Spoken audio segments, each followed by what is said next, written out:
Hello, my name is Ani and I'm in 7th grade.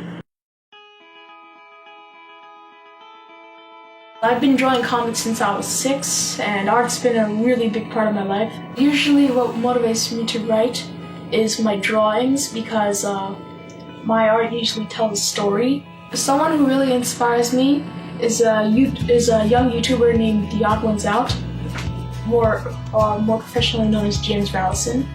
I watch him because he's one of those people who animate for YouTube, and I really liked it because he's able to tell stories through his drawings. I personally believe that comic books are a really good source of literature because if you think about it, comic books are actual stories being told to you, and when you read them, you feel like you're involved.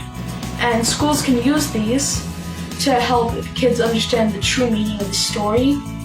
And what I think would be really cool is if some kids would create their own comics, create their own story, and voice their own opinions and their own thoughts into these drawings.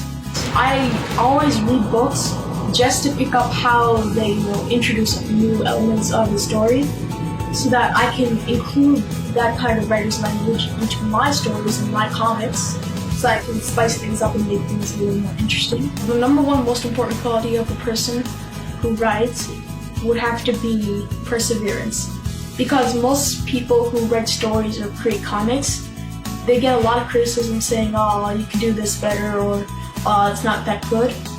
Well, the part that shows truly who you are is how you fight back up or how you stand up to that criticism. And anytime when I feel like I'm not worth it or my comics aren't good enough to read, I think of the criticism and how I can turn that into advice to make my comic better. One tip that I would give a struggling writer, this is also a tip that I learned from James Rallison, is what you do is you take a notebook and you write in it until you get ideas. And when I heard it in one of his videos, I wanted to try it, and I still have a lot of ideas in a document that I keep on my computer.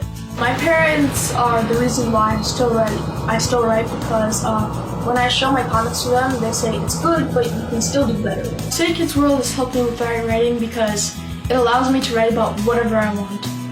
And well, it feels really good to know that people are actually reading my stories rather than it being just my friends and family. Because the one thing I've always wanted is for my art to be public.